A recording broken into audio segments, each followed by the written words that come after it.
여러분은 오늘 화학식량과 몰부터 공부하는 것이 바람직하다고 생각을 해서 2단원부터 한번 나가볼게요. 다들 오토 교재 준비되었나요? 좋습니다. 여러분 필기가 필요하다면 중간중간에 필기해가면서 진행하시면 좋을 것 같아요. 자, 여러분 그래서 우리 이제부터는 화학식에 대한 것을 공부해 볼 건데 어떤 물질이든 간에 우리는 공부할 때 걔가 얼마 정도의 질량을 차지하고 있는지가 첫 번째 얘기가 될 겁니다. 그쵸? 그래서 우리는 원자량, 분자량, 화학식량이라는 것을 한번 공부해 볼 거예요. 이 말들은 사실 어렵지 않습니다. 말 그대로 원자가 어느 정도의 질량을 가지는지, 분자가 어느 정도의 질량을 가지는지, 또 화학식이 어느 정도의 질량을 가지는지를 각각 확인하게 되는 과정인데요. 이때 선생님이 좀 중요하게 얘기하고 싶은 게 있어요. 여러분, 원자량, 분자량, 화학식량은 단위가 뭐일 것 같아요? 여러분, 무게 공부할 때 단위를 뭐로 붙입니까?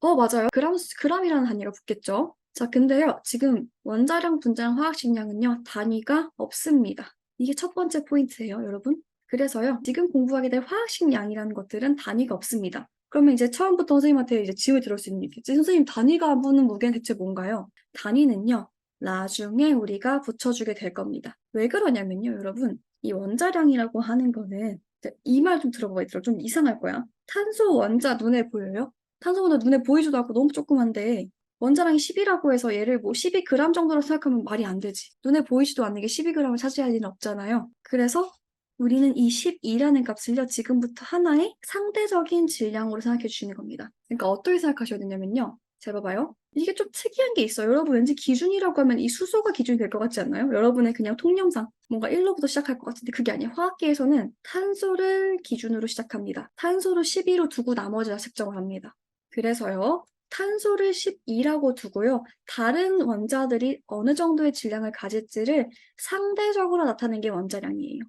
그러니까 예를 들어 탄소가 12 정도의 무게야 라고 하면은 수소는 1이고 질소는 14고 산소는 16, 염소는 35.5, 칼슘은 40이다 라고 말해주는 겁니다. 그러면 또 궁금한 게 있어요. 선생님, 대체 왜 이렇게 표현하나요? 실제 질량을 모르는 건가요, 우리는? 우리는 아직 그 정도로 과학기술이 발전하지 않았나요? 라고 물어본다면 그건 아니에요.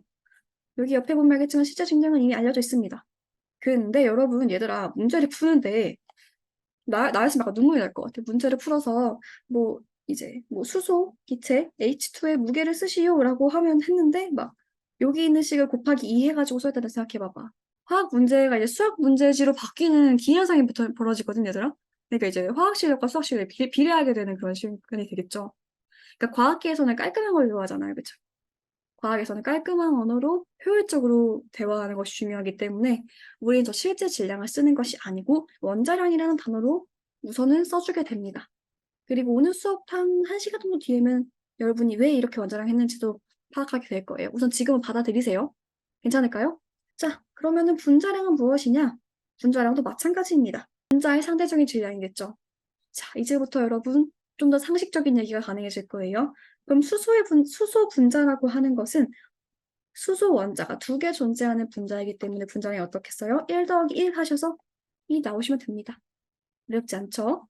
산소는 어떻게 써요? 16 곱하기 2 하셔서 32 나오시면 되고 암모니아 같은 경우는 어떻게 구한 거겠습니까?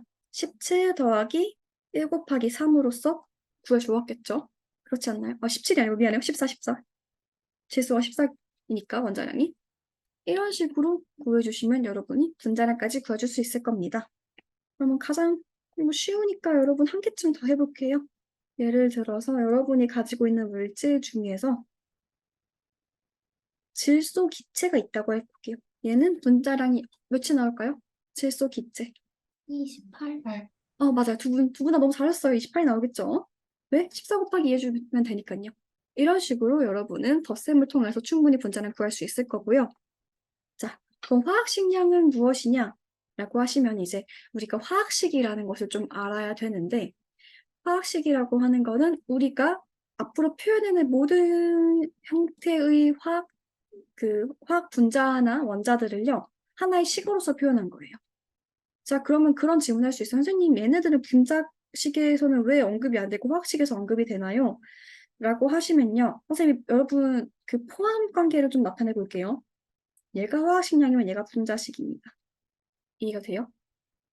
얘가 화학식이면 얘가 분자식이에요.